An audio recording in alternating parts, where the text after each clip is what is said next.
હમણાં મારી મહારાષ્ટ્રીયન ફ્રેન્ડના ઘરે અમે મોંમાં પાણી લાવી દે ને તેવું મિસળ પાવ ચાખ્યું અને શિયાળામાં એકદમ ઓરિજિનલ કોલ્હાપુરી રીતે બનેલા ગરમા ગરમ ચટાકેદાર મિસળ પાવ ખાવાની મજા જ કંઈક ઓર છે. તો આજે તેને પૂછી ઓરિજિનલ કોલ્હાપુરી રીતે બનેલા મિસળ પાવની રીત હું તમારી સાથે શેર કરું છું.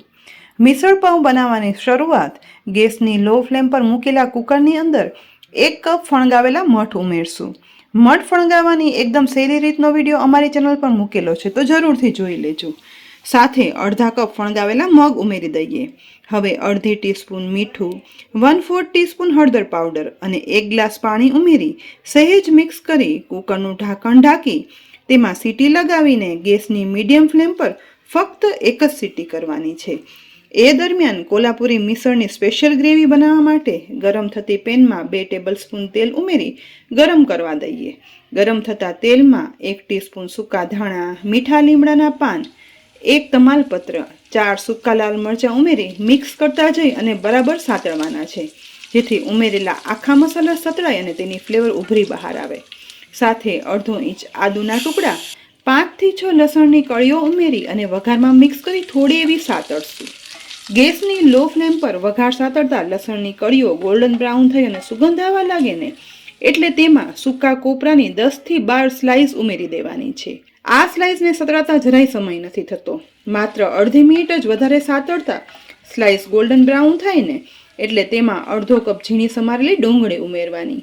અહીં મેં 2 મીડિયમ સાઇઝની ડુંગળી વાપરી છે. તેને પણ મિક્સ કરતા જઈ અને સહેજ એવી ગુલાબી બ્રાઉન થાય ને ત્યાં સુધી સાતળવાની. લગભગ 3 થી 4 મિનિટમાં ગુલાબી બ્રાઉન સતળાયેલી આ ડુંગળીમાં 2 મીડિયમ સાઇઝના ટમેટાના ઝીણા સમારેલા ટુકડા ઉમેરી અને મિક્સ કરી અને સોફ્ટ થઈને ત્યાં સુધી સાતળવાના. લગભગ 1.5 મિનિટમાં હવે જુઓ ટમેટા પણ વઘારમાં સતળાઈ અને સોફ્ટ થવા લાગ્યા છે. તો આ સમયે ગેસની ફ્લેમ બંધ કરી દઈ અને મસાલો ઠંડો થવા દઈએ. એ દરમિયાન કુકરમાં સીટી થઈ ગઈ છે. કુકરનું ઢાંકણ ખોલતા જુઓ મગ અને મઠ બફાઈ પણ ગયા છે અને આખા રહ્યા છે. બીજી સાઈડ વઘાર કરેલા ડુંગળી ટમેટા છે ને તે ઠંડા થઈ ગયા છે, તો તેને મિક્સરના જારમાં ઉમેરી લેવાના છે. સાથે તેમાં 1 ટીસ્પૂન કશ્મીરી લાલ મરચું પાવડર ઉમેરી પીસવા પૂરતું જ અડધો કપ પાણી પણ મિક્સ કરશું. જારનું ઢાંકણ ઢાંકી પીસી અને પેસ્ટ તૈયાર કરી લેવાની. પેસ્ટ બન્યા પછી જુઓ થોડી અધકચરી એવી પેસ્ટ આ રાખી છે. ઓરિજિનલ કોલ્હાપુરી ટેસ્ટનું હવે મિસળ વઘારવા માટે ગેસની મીડિયમ ફ્લેમ પર ગરમ થતી કઢાઈમાં 5 ટેબલસ્પૂન તેલ ઉમેરી ગરમ કરશું. ગરમ થતા આ તેલમાં અડધી ટીસ્પૂન રાઈ, અડધી ટીસ્પૂન જીરું, 2 તજ લવિંગના ટુકડા, મીઠા લીમડાના પાન ઉમેરી દેવાના. વઘારમાં રાઈ જીરું ફૂટવા લાગે ને એટલે એ સમયે અડધી ટીસ્પૂન હળદર પાવડર, 3/4 ટીસ્પૂન કશ્મીરી લાલ મરચું પાવડર, અડધી ટીસ્પૂન ગરમ મસાલા પાવડર ઉમેરી વઘારમાં મિક્સ કરી તુરંત જ આ વઘારમાં પીસેલી કોપરા, ડુંગળી અને ટામેટાની પેસ્ટ છે ને તે ઉમેરી દેવાની, જેથી વઘારનો લાલ કલર છે ને તે કાળો પણ ના પડે. સાથે મિક્સરના જારમાં થોડું એવું પાણી ઉમેરી મિક્સ કરી તે પણ વઘારમાં ઉમેરી દઈશું.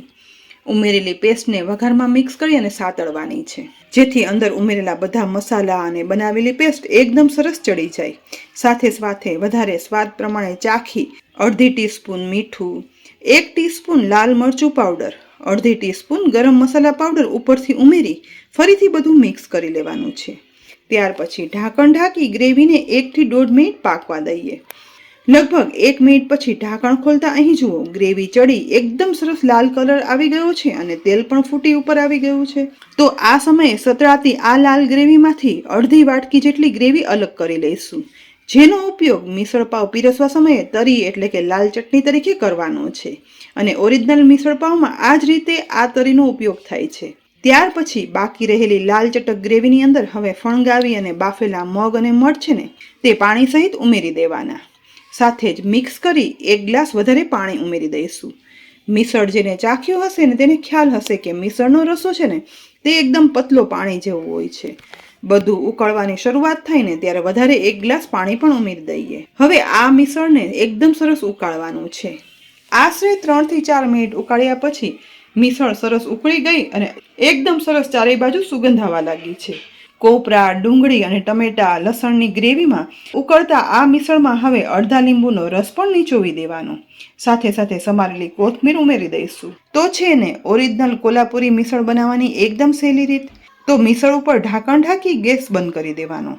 ગરમા ગરમ મોઢામાં પાણી આવી જાય ને તેવું ચટાકેદાર સુગંધીદાર આ મિસળ પીરસવા માટે ચમચામાં બનાવેલું મિસળ લઈ અને પાઉં, ડુંગળી અને લીંબુ સાથે એક ડીશમાં પીરસી લઈએ. ગરમા ગરમ ઓરિજિનલ કોલ્હાપુરી રીતે બનાવેલા મિસળ એટલું સ્વાદમાં સરસ બને છે કે ઠંડીમાં તો તમે બનાવો ને તો ખાવાની તો મજા આવી જાય.